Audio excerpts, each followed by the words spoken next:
குடிபெயர்வு tsunami ஒன்றை எதிர்பார்க்கிறது Israel என்கிற விதமாக தலைப்பே அமையப்பட்டிருக்கிறது. அது என்னன்னா, இஸ்ரேலை விட்டு வெளிநாடுகளுக்கு ஓடுகிற யூதர்களுடைய எண்ணிக்கை சுனாமியை போல் அதிகரித்திருக்கிறது. சுனாமிங்கிற வார்த்தை அவங்க பயன்படுத்துறதுக்கான காரணமே என்னன்னு கேட்டா, கடந்த 3 ஆண்டுகளுக்குள்ளாக அரசியல் ஸ்திரத்தன்மை இல்லாத காரணத்தினாலையும் தொடர்ச்சியாக நடைபெற்று வரக்கூடிய யுத்தம் காரணமாகவும் 2,70,000 பேர் இஸ்ரேலை விட்டு முற்றுமுழுதாக வெளியேறி விட்டார்கள். அமெரிக்க அதிபர் டொனால்ட் ட்ரம்ப் இதுவரை இல்லாத மிக மோசமான பொருளாதார தடைகளை ஈரான் மீது விதிக்க போகிறேன் என்று அறிவித்திருக்கிறார்.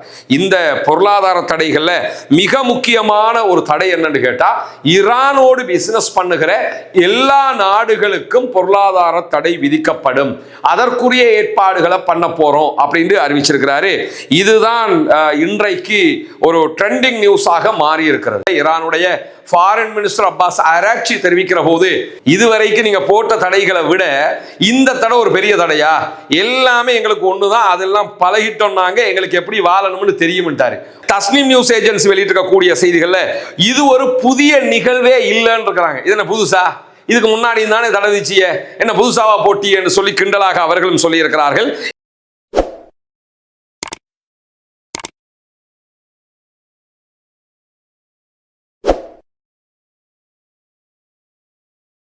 அன்றைக்கினிய சகோதர சகோதரிகளே, நம் அனைவர் மீதும் ஏக இறைவனுடைய அமைதியும் கருணையும் உண்டாகட்டுமாக என்கிற உயரிய பிரார்த்தனைகளோடு தொடர்ச்சியாக மத்திய கிழக்கிலே நடைபெற்று வரக்கூடிய பரபரப்பான செய்திகள் உலகம் முழுவதுமே பல அதிர்ச்சிகரமான நிகழ்வுகளை உண்டாக்கி கொண்டே இருக்கிறது. காரணம் என்னன்னா, உலகம் முழுவதும் தேவைப்படுகிற பெட்ரோலிய வளம் கொட்டி கிடப்பது மத்திய கிழக்குல. அந்த மத்திய கிழக்குல இருக்கக்கூடிய பெட்ரோலிய பொருட்களை கொண்டு செல்லுகிற ஹொர்முஸ் ஜலசந்தி மூடப்பட்டிருக்கிறது. மறுபக்கமாக ரெட் சீல இருக்கக்கூடிய பாபல் மந்தபில சவுதி அரேபியாவுடைய கப்பல்கள் பயணிப்பதற்கு தடை என்று ஹூத்திஸ் அறிவிச்சிருக்கிறாங்க. இந்த 2 பிரச்சனைகளும் மாபெரும் தலையிடியாக சர்வதேச நாடுகளுக்கே மாறி இருக்கக்கூடிய சூழல்ல இன்றைக்கு வெளியாக இருக்கக்கூடிய பல செய்திகளும் இதையொட்டி பலவிதமான தகவல்களையும் நமக்கு தரக்கூடியதாக இருக்கிறது. குறிப்பாக இன்றைக்கு அல் ஜசீரா வெளியிட்டிருக்கக்கூடிய ஒரு முக்கியமான கட்டுரை இஸ்ரேலை பற்றியது. அதனுடைய தலைப்பாகவே அவங்க என்ன போட்டிருக்கிறாங்கன்னு சொன்னா, குடிபெயர்வு சுனாமி ஒன்றை எதிர்பார்க்கிறது இஸ்ரேல் என்கிற விதமாக தலைப்பே அமையப்பட்டிருக்கிறது. அது என்னன்னா, இஸ்ரேலை விட்டு வெளிநாடுகளுக்கு ஓடுகிற யூதர்களுடைய எண்ணிக்கை சுனாமியை போல் அதிகரித்திருக்கிறது. சுனாமிங்கிற வார்த்தை அவங்க பயன்படுத்துறதுக்கான காரணமே என்னன்னு கேட்டா, கடந்த 3 ஆண்டுகளுக்குள்ளாக அரசியல் ஸ்திரத்தன்மை இல்லாத காரணத்தினாலையும் தொடர்ச்சியாக நடைபெற்று வரக்கூடிய யுத்தம் காரணமாகவும் 2,70,000 பேர் இஸ்ரேலை விட்டு முற்றுமுழுதாக வெளியேறி விட்டார்கள் என்பதுதான் இஸ்ரேலுக்கு இருக்கக்கூடிய மிகப்பெரிய அதிர்ச்சியாகவும் இருக்கிறது. குறிப்பாக இஸ்ரேலிய அரசாங்கம் கடும் போக்கு வலதுசாரிகளிடத்தில் சிக்கிக் கொண்டிருக்கிறது என்பதே வெளியேறுகிறவர்கள் முன்வைக்கக்கூடிய மிக முக்கியமான குற்றச்சாட்டாகவும் இருக்கிறது. பிராந்தியம் முழுவதும் பல முனைகளில் யுத்தத்தை ஆரம்பித்தது இஸ்ரேல். இந்த எல்லா யுத்தத்திலும் தோல்வியை அடைந்திருக்கிறது இஸ்ரேல். கொள்கை அளவில் பல இஸ்ரேலியர்கள் யுத்தத்தை எதிர்க்காவிட்டாலும் இந்த யுத்தத்திலே இஸ்ரேல் தோல்வி அடைந்து விட்டது என்கிற மனப்பாங்குக்கு அவர்கள் தள்ளப்பட்டு விட்டார்கள். எனவே தங்களுடைய அரசாங்கம் அடைவதாக கூறிய எந்த வெற்றியையுமே அடைய தவறிவிட்டது. தொடர்ச்சியான மோதல் இஸ்ரேலுக்குள் பாதுகாப்பின்மையை உருவாக்கி இருக்கிறது. ஒருபுறம் பாலஸ்தீன விடுதலை போராட்ட அமைப்புகளுடைய தாக்குதல், மறுபுறம் அவ்வப்போது ஹிஸ்புல்லாக்கள் மீதான தாக்குதல்களால் அவர்கள் கொடுக்கக்கூடிய பதிலடிகள், அதை தாண்டி ஈரானுடனான யுத்தத்தில் வெளிப்படையான தோல்வி. ஈரான் இஸ்ரேலின் பெரும் பகுதிகளை, பல முக்கியமான இடங்களை துவம்சம் செய்திருக்கு. இதுவெல்லாமே இதுவரைக்கும் இஸ்ரேல்னா எப்படி தெரியுமா, எவ்வளவு பலம் தெரியுமா, எவ்வளவு பாதுகாப்பு தெரியுமா, இஸ்ரேல் மேல யாராவது கை வைக்க முடியுமா, கை வச்சா மொசாது தான் பார்த்துக்கிட்டு இருப்பானா என்று சொல்லப்பட்ட அத்தனையுமே கற்பனை கதைகள் என்பதை இன்றைக்கு இஸ்ரேலியர்கள் ஒப்புக்கொள்ள தலைப்பட்டிருக்கிறார்கள். அந்த அடிப்படையில் தான் 2023 86,000 பேர் இஸ்ரேலை விட்டு மூட்டை முடிச்சுக்களை கட்டிக்கிட்டு வெளியே ஓடிட்டாங்க. இனிமே எந்த தேவையும் நமக்கு இஸ்ரேலோட இல்லை என்று யூதர்கள் போயிட்டாங்க. அதே நேரத்தில் 2024 91,500 பேரும் 2025 இதே எண்ணிக்கையிலானவர்களும் வெளியேறி இருக்கிறார்கள் என்று சொல்லி இன்றைக்கு வெளியாகி இருக்கக்கூடிய டெல் அவீவ் பல்கலைக்கழகத்தினுடைய ஆய்வறிக்கை தெரிவிக்கிறது. எனவே இஸ்ரேலை விட்டு இப்படி வெளியேறுகிறவர்கள் எதிர்வரக்கூடிய தேர்தலுக்கு முன்பதாகவும் அதிகமானவர்கள் வெளியேறுகிறார்கள் என்பதுதான் இன்றைக்கு வெளியாகி இருக்கக்கூடிய முக்கியமான செய்தியாக இருக்கிற தருணத்தில் ஈரானுடனான வார்ல அமெரிக்காவால் ஜெயிக்க முடியாமல் போய்விட்டது. அதை தாண்டி சும்மா இருந்த ஹொர்முஸ் ஜலசந்தியை தற்போது ஈரானுக்கு முற்றுமுழுதாக தாரை வார்த்து கொடுத்த கதையாக மாறிவிட்டது. அரபு நாடுகள் அத்தனை மீதும் அடிவாங்கி கொடுத்தது ஆகிவிட்டது. அரபு நாடுகள் அமெரிக்கா தான் நம்மளை காப்பாற்றும்னு நினைச்சிருந்தா அமெரிக்காவையே ஓட ஓட விரட்டி அடிச்சிட்டாங்க என்கிற லெவலுக்கு அமெரிக்காவுடைய கையாளாகாத்தனம் உருவாகி இருக்கக்கூடிய சூழல்ல அமெரிக்க அதிபர் டொனால்ட் ட்ரம்ப் எதையோ சொல்லி பார்க்கிறாரு. அப்படி செய்வேன், இப்படி செய்வேன், அது நடக்கும், இது நடக்கும், சுடுகாடா மாத்துவேன், ஒரு சாம்ராஜ்யத்தை அழிப்பேன், வரலாற்றையே இல்லாமலாக்குவேன், நாகரிகமே இல்லாம போயிடும், எல்லாத்தையுமே குண்டு போடுவேன் மட்டும்தான் என்ன சொல்லல, மற்ற எல்லா மிரட்டல்களையும் உருட்டல்களையும் சொல்லி பார்க்கிறார் ஈரான் மேல. எதுக்குமே அசைய மாட்டேங்கிறாங்க. பாரசீகர்களுடைய அந்த கெத்தோட அவங்க நின்றுகிட்டு இருக்கிறாங்க. எது வந்தா நாங்க சர்வே பண்றதுக்கு தயாரா இருக்கிறோம், எதுக்குமே நாங்க விட்டு கொடுக்கிறதுக்கு தயார் இல்லை, எங்களுடைய இறையாண்மை எங்களுக்கு வேண்டும் என்பதுல மிக உறுதியாக இருக்கிறார்கள். இன்னும் சொல்ல போனால் உலகமே இஸ்ரேலை கண்டு பயந்தது, இஸ்ரேலுடைய இன்டெலிஜென்சியை பார்த்து வியந்தது. இந்த காலங்கள் எல்லாம் போய் ஈரானுடைய ஆயுத பலத்தையும் ஈரானுடைய இன்டெலிஜென்சியையும் பார்த்து இன்றைக்கு ஆச்சரியப்படுகிற நிலைமைக்கு தள்ளப்பட்டிருக்கிறது உலகத்தின் பல முக்கியமான நாடுகள். இந்த நிலையில தான் அமெரிக்க அதிபர் டொனால்ட் ட்ரம்ப் இதுவரை இல்லாத மிக மோசமான பொருளாதார தடைகளை ஈரான் மீது விதிக்கப் போகிறேன் என்று அறிவித்திருக்கிறார். இந்த பொருளாதார தடைகள்ல மிக முக்கியமான ஒரு தடை என்னன்னு கேட்டா, ஈரானோடு பிசினஸ் பண்ணுகிற எல்லா நாடுகளுக்கும் பொருளாதார தடை விதிக்கப்படும், அதற்குரிய ஏற்பாடுகளை பண்ண போறோம் அப்படின்னு அறிவிச்சிருக்கிறாரு. இதுதான் இன்றைக்கு ஒரு ட்ரெண்டிங் நியூஸாக மாறி இருக்கிறது. அது எப்படின்னா, எந்த ஒரு நாடு ஈரானோடு பிசினஸ் பண்றாங்களோ அந்த நாடுகளுடைய நிறுவனங்கள், அந்த நாடுகளுடைய பிசினஸ்கள், விமான நிலையங்கள், அரசாங்க அமைப்புகள் மூலமாக ஈரானுக்கு எந்த விதமான பொருட்களும் அனுப்பப்படக்கூடாது, ஈரான்ல இருந்து எந்த பொருட்களையும் வாங்கக்கூடாது. இப்படி செய்யல என்று சொன்னா மிகப்பெரிய பொருளாதார நெருக்கடியை அந்த சம்பந்தப்பட்ட நாடுகள் சந்திக்க வேண்டி வரும் என்பதுதான் இன்றைக்கு சொல்லப்பட்டிருக்கக்கூடிய மிக முக்கியமான எச்சரிக்கையாக இருக்கிறது. இந்த நிலையில தான் ஈரானோடு வர்த்தகம் செய்வது மட்டுமல்லாமல் ஈரானிடமிருந்து எண்ணெய்களை வாங்குவது, மாற்று வழித்தடங்களை பயன்படுத்தி ஈரானிலிருந்து க்ரூட் ஆயில் வாங்குறது, பண பரிமாற்றங்கள் பண்றது, ஈரானோடு வேறு விதமான பரிவர்த்தனைகளை மேற்கொள்வது, பரிவர்த்தனை மையங்களை ஏற்படுத்துவது, கப்பல்கள் பதிவேடுகள், அதே போன்ற போலி நிறுவனங்கள், இந்த எல்லாத்தையுமே இப்பவே நிறுத்திக்கிறங்க உலக நாடுகள் அப்படின்னு சொல்லி அமெரிக்க அதிபர் டொனால்ட் ட்ரம்ப் சொல்லி இருக்கிறது மட்டுமல்லாம, நீங்க யாருங்கிறது உங்க எல்லாருக்குமே தெரியும், இது ஒரு பொருளாதார பேரழிவு நாளாக இருக்க போகிறது, எனவே இத்தோட எல்லாருமே ஸ்டாப் பண்ணுங்க, இல்லைன்னா அத்தனை பேருமே சிக்குவீங்க என்று சொல்லித்தான் அமெரிக்க அதிபர் டொனால்ட் ட்ரம்ப் தற்போது இந்த அறிவிப்பை விடுத்திருப்பது மட்டுமல்லாமல், நமக்கு தெரியும் ராணுவ தோல்வி, ராணுவ ஆக்கிரமிப்பினால் ஏற்பட்ட தோல்விக்கு பிறகு இந்த அறிவிப்பு வந்திருக்கிறது. எனவே இது தொடர்பாக இன்றைக்கு ஈரானியர்கள் விடுத்திருக்கக்கூடிய செய்திகளில் ஈரானுடைய ஃபாரின் மினிஸ்டர் அப்பாஸ் அராக்சி தெரிவிக்கிற போது, இதுவரைக்கும் நீங்க போட்ட தடைகளை விட இந்த தடை ஒரு பெரிய தடையா, எல்லாமே எங்களுக்கு ஒண்ணுதான், அதெல்லாம் பழகிட்டோம்னாங்க, எங்களுக்கு எப்படி வாழணும்னு தெரியும்ட்டாரு. ஒரே வார்த்தையில நச்சுன்னு கன்னத்துல அரைஞ்ச மாதிரி பதில சொல்லிட்டாப்ல, நீ எதனாலும் பண்ணிக்க, நாங்க இப்படித்தான் அறிவிச்சிட்டாங்க. அதை தாண்டி இன்றைக்கு ஈரானுடைய IRIB செய்தி நிறுவனம் வெளியிட்டிருக்கக்கூடிய செய்திகள் என்ன சொல்றாங்கன்னு கேட்டா, ராணுவ ஆக்கிரமிப்பினுடைய தோல்வியை தொடர்ந்து இந்த அறிவிப்பு வந்திருக்கிறது, எனவே இப்படியாவது எங்களை முடக்கலாம்னு நினைக்கிறாங்க என்று சொல்லி கிண்டலாக சொல்லியிருப்பது மட்டுமல்லாம, தஸ்னீம் நியூஸ் ஏஜென்சி வெளியிட்டிருக்கக்கூடிய செய்திகள்ல இது ஒரு புதிய நிகழ்வே இல்லைன்னு இருக்கிறாங்க. இது என்ன புதுசா, இதுக்கு முன்னாடி தானே தடை விதிச்சிய, என்ன புதுசாவா போட்டி என்று சொல்லி கிண்டலாக அவர்களும் சொல்லி இருக்கிறார்கள். ஈரானுடனான எந்த விதமான பொருளாதார நிதி ரீதியிலான தொடர்புகளையும் தடுப்பதற்காக அமெரிக்கா பல ஆண்டுகளாக முயற்சித்து வருது. ஆனா தெஹ்ரான் இந்த தடைகளையும் கட்டுப்பாடுகளையும் தவிர்ப்பது எப்படி என்பதை அழகாக படித்துக் கொண்டு விட்டது.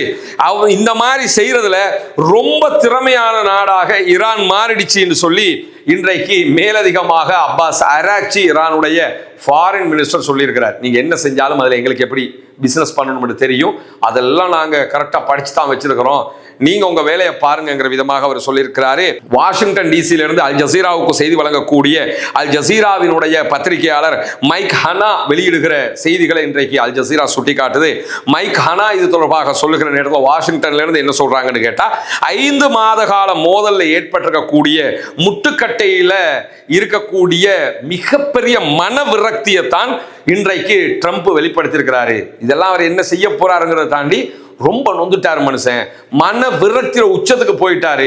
அதைத்தான் இதுல நம்ம பார்க்கிறோம் என்று மைக் ஹனா மேலதிகமாக சொல்றது மட்டுமல்லாம, ஏற்கனவே ஈரான் மீது பிரயோகிக்கப்படாத என்ன பொருளாதார அழுத்தங்களை ட்ரம்பால் இனி பிரயோகிக்க முடியும் என்று அவங்களும் கேட்கிறாங்க. இதுவரைக்கும் ஈரான் மேல போடாததையா புதுசா போட்டிருப்பீங்க, புதுசா உங்களால் என்னதான் பண்ண இயலும், எல்லாத்தையுமே அவன் சகிச்சுக்கிறதுக்கு பழகிட்டான், அதனால உங்களால் ஒண்ணுமே பண்ண முடியாது என்று சொல்லி இன்றைக்கு சொல்லி இருக்கிறார்கள்.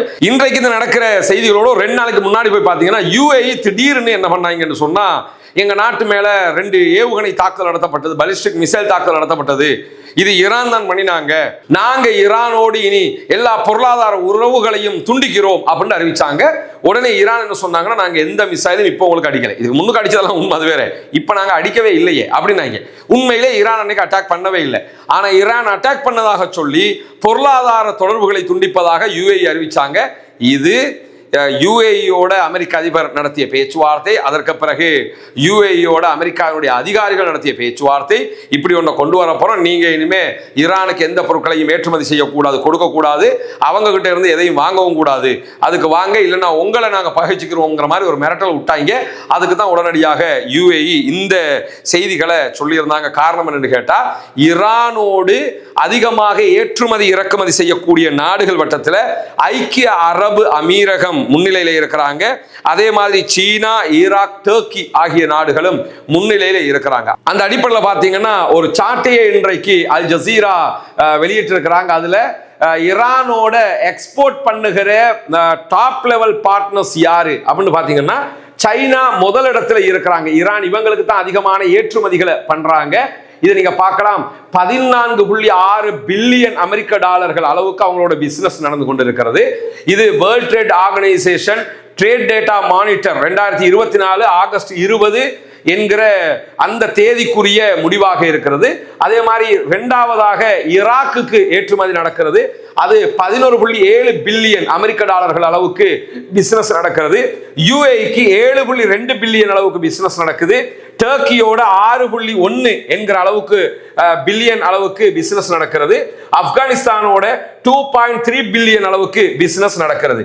அதை தாண்டி ஈரான் எங்க இருந்து இறக்குமதி பண்றாங்க என்று பாத்தீங்கன்னா, அதிகமாக UAEல இருந்து இறக்குமதி பண்றாங்க.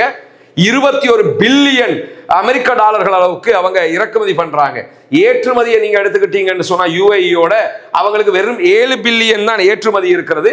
இறக்குமதி தான் அவர்களுக்கு 21 பில்லியன் அளவுக்கு இருக்கிறது. இதுல பொருளாதார ரீதியாக UAEக்கு தான் நஷ்டமே தவிர ஈரானுக்கு அந்த அளவுக்கு நஷ்டம் எல்லாம் கிடையாது.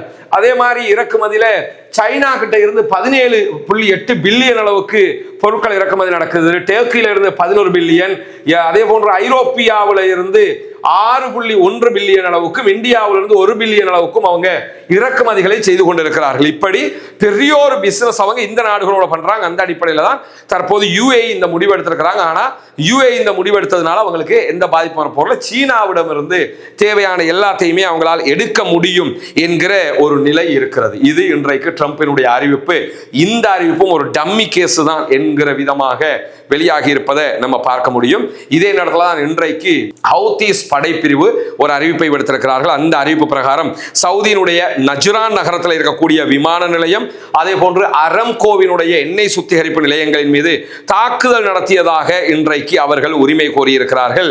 யமனுடைய ஹூத்திகள் இந்த அறிவிப்பை விடுத்திருக்கிறார்கள். முக்கியத்துவம் வாய்ந்த சவுதி அரேபியாவுடைய பல இலக்குகள் மீது தாக்குதல் நடத்தப்பட்டதாக சொல்லி இருக்கிறார்கள். இதே நேரத்தில் சவுதி அரேபியா தொடர்பில் இன்னும் எந்த விதமான அறிவிப்புகளையும் வெளியிடவில்லை. இப்படியான சூழல் தான் தஜிகிஸ்தானுடைய போக்குவரத்து அமைச்சகம் இன்றைக்கு இன்னும் ஒரு அறிவிப்பை விடுத்திருக்கிறாங்க. அமெரிக்க அதிபர் அந்த தடை விதிப்பேன் இந்த தடை எல்லாம் விதிப்பேன் என்று சொல்லக்கல, ஈரானிடமிருந்து 2.5 மில்லியன் அளவுக்கு 2.5 மில்லியன் டன் எரிபொருளை இறக்குமதி செய்ய தஜிகிஸ்தான் கோரிக்கை விடுத்திருக்கிறது. ஈரானிடமிருந்து தான் இந்த பெட்ரோலிய பொருட்களை இறக்குமதி செய்ய கோரிக்கை விடுத்திருக்கிறார்கள். ஈரானிடமிருந்து இந்த பிசினஸ் அவங்க பண்றதுக்கு எந்த விதமான பிரச்சனையும் அவங்களுக்கு கிடையாது. ஆல்ரெடி இதையெல்லாம் அவங்க ரஷ்யாட்ட இருந்து இறக்குமதி பண்ணிக்கிட்டு இருந்தாங்க. இப்ப ஈரான்ட்ட இருந்து இறக்குமதி பண்ண போறாங்க. தஜிகிஸ்தான் இந்த முடிவை இன்றைக்கு அறிவித்திருப்பதை நம்ம பார்க்க முடிகிற அதே நேரத்தில் USS ஜார்ஜ் வாஷிங்டன் என்கிற அமெரிக்காவுடைய விமானம் தாங்கி கப்பல் மத்திய கிழக்குக்கு அனுப்பப்பட்டுள்ளது என்கிற செய்திகளும் இன்றைக்கு வெளியாகி இருப்பதை நாம் பார்க்க முடியும். USS ஆப்ரகாம் லிங்கன் கப்பல் மத்திய கிழக்கில் இருந்து பயணப்பட்டு விட்டது. அந்த கப்பல் 1000 பிரச்சனை, கடைசியாக இருந்த சோல்ஜர்கள் கடல்ல பாஞ்சி தற்கொலை செய்யற அளவுக்கு நிலைமை மாறிடுச்சு. அங்க டாய்லெட் போறது கூட வசதிகள் இல்லாத பிரச்சனையாக மாறிவிட்டது. உள்ள டாய்லெட்டுடைய நிலைமைகள் எல்லாம் ரொம்ப கேவலமாக இருக்குது என்று அதனுடைய வீடியோக்களை அங்கிருந்த மாலுமிகளே எடுத்து வெளியில போற அளவுக்கு நிலைமை மாறி போன காரணத்தினால உடனடியாக கப்பலை ரிட்டர்ன் எடுத்துட்டு தற்போது அதற்கு பதிலாகத்தான் USS ஜார்ஜ் வாஷிங்டனை மத்திய கிழக்குக்கு அனுப்பி இருக்கிறது சென்ட்காம் என்கிற செய்திகளையும் இன்றைக்கு நம்ம பார்க்க முடிகிற அதே நேரத்தில் யமனுடைய ஹூத்திகளை சவுதி அரேபியாவால் கட்டுப்படுத்த முடியாது அப்படின்னு சொல்லி இன்றைக்கு IRGC வெளியிட்டிருக்கக்கூடிய அறிவிப்பு ஒரு முக்கியத்துவமான அறிவிப்பாக பார்க்கப்படுகிறது. யமனுக்குள்ள இருக்கக்கூடிய சவுதியினுடைய ஆதரவு பெற்ற படைகள் மீதான தாக்குதல்களை தொடர்ந்து அதிகப்படுத்தி வருகிறது ஹூத்தி படைப்பிரிவு. சவுதி அரேபியாவால் இந்த ஹூத்திஸை கட்டுப்படுத்த முடியாது என்று மீண்டும் எச்சரிக்கக்கூடிய IRGC யமன்ல இருக்கக்கூடிய அன்சாருல்லா அதாவது ஹூத்தி படைப்பிரிவு சவுதி அரேபியாவால் தோற்கடிக்க முடியாத அளவுக்கு வளர்ந்து நிற்கிறார்கள். அவர்களுடைய தாக்குதல்களில் இருந்து சவுதி அரேபியா பாதுகாத்துக் கொள்ளவும் முடியாது, தப்பிக்கவும் முடியாது. எனவே சவுதி அரேபியா உடனடியாக இந்த யுத்தத்திலிருந்து பின்வாங்கினா அவங்களுக்கு அது சேஃப்டியா இருக்கும் என்று சொல்லி இன்றைக்கு IRGC விடுத்திருக்கக்கூடிய அறிவிப்பை நாம் பார்க்க முடியும். இப்படியான சூழல்ல தான் இன்றைய நாள் இன்னும் ஒரு முக்கியமான செய்தியும் இடம்பெற்றிருக்கிறது. அதாவது சிரியாவினுடைய புதிய அரசாங்கம் ஏற்கனவே இருந்த அசாதினுடைய அரசாங்கத்தில இருந்து மக்களை கொன்று குவித்த பல பேரின் மீது அரெஸ்ட் வாரண்ட் பிறப்பிச்சிருக்கிறாங்க. குறிப்பாக முன்னாள் ஆட்சியாளர் ஆசாத் பஷர் அல் ஆசாதுக்கு மரண தண்டனை விதிக்கப்பட்டிருக்கிறது. அவர் நாட்டுக்குள்ள இல்ல, அவர் ரஷ்யாவில் தப்பி போய் இருக்கிறாரு. அவருடைய சகோதரருக்கு மரண தண்டனை விதிக்கப்பட்டிருக்கிறது. இந்த சூழல தான் அவருடைய காலத்தில் இருந்த இராணுவ ஜெனரல்கள் பல பேரையும் தேடிக்கொண்டிருக்கிறது சிரியாவினுடைய அரசு. சிரியாவினுடைய நீதிமன்றங்களும் அவர்களுக்கு பல தண்டனைகளையும் அரெஸ்ட் வாரண்ட்களையும் பிறப்பித்திருக்கக்கூடிய சூழல தான் 2024 அசாதினுடைய அரசாங்கம் கவிழ்க்கப்பட்டதற்கு பிறகு தப்பியோடிய சிரியாவினுடைய இராணுவத்தின் 17வது படைப்பிரிவினுடைய முன்னாள் தளபதியும் பின்னர் கிழக்கு மாகாணமாக இருக்கக்கூடிய தைரசூர்ல தடைப்படைகளை வழிநடத்தியவருமாக அறியப்படுகிற மேஜர் ஜெனரல் அடேல் ஈசா இன்றைய தினம் லெபனான்ல இருந்து, அவர் லெபனான்ல கைது செய்யப்பட்டிருந்தாரு, லெபனான்ல இருந்து லெபனான் அரசு வழியாக சிரியாவுக்கு கைதி பரிமாற்றம் செய்யப்பட்டிருக்கிறார். எனவே இது லெபனான்ல இருந்து சிரியாவுக்கு கைதிகள் பரிமாற்ற முறையில் வழங்கப்பட்ட முதலாவது கைதி பரிமாற்றம். இதுவும் அடுத்த கட்ட நகர்வாக பார்க்கப்படக்கூடிய சூழல்ல நம்ம இருக்கிறோம். இதே நேரத்தில் டர்க்கியினுடைய படைகள், டர்க்கியினுடைய வகிபாகம் சிரியாவுக்குள்ள இருக்கிறத நாங்கள் ஏற்றுக்க முடியாது, அதை நாங்கள் ஒப்புக்கொள்ளவே முடியாதுன்னு நேற்றைய தினம் பெஞ்சமின் நெத்தன்யாகு இஸ்ரேலிய பிரதமர் ஒரு பெரிய அழுத்தமான கண்டனத்தை தெரிவிச்சிருந்தார். இன்றைக்கு அதற்கு பதில் சொல்லி இருக்கிறது துருக்கி. நீங்க என்ன சொன்னாலும் நாங்கள் சிரியாவில் இருப்போம், சிரியாவை பாதுகாக்கிற பணிகளில் ஈடுபடுவோம் இருக்கிறாங்க. எனவே தற்போது அடுத்ததாக ஈரானுக்கு அடுத்து துருக்கியோடு முட்டி மோதுகிற, துருக்கியை அமெரிக்காவோடு பகையாளி ஆக்குகிற ஒரு காரியத்தில் ஈடுபடுவதற்கு இஸ்ரேல் தயாராகி வருகிறது என்பதையும் நாம் இந்த செய்திகளூடாக புரிந்து கொள்ள முடியும். தொடர்ந்து இணைந்திருங்கள். ரஸ்மின் MIC நியூஸ் மற்றும் ரஸ்மின் டாக்ஸ் ஆகிய 2 சேனல்களோடு வரக்கூடிய செய்திகளை உடனுக்குடன் உங்களோடு பகிர்ந்து கொள்வதற்கு தயாராக இருக்கிறோம். ஆக்கிரமிப்புகள் ஓய வேண்டும், ஆக்கிரமிப்பாளர்களும் ஓய வேண்டும் என்கிற உயரிய பிரார்த்தனைகளோடு ஆக்கிரமிப்பாளர்களுக்கு எதிராக தொடர்ந்தும் ஜனநாயக ரீதியாக குரல் போமாக வாகிறது. அல்ஹம்துலில்லாஹி ரப்பில் ஆலமீன்.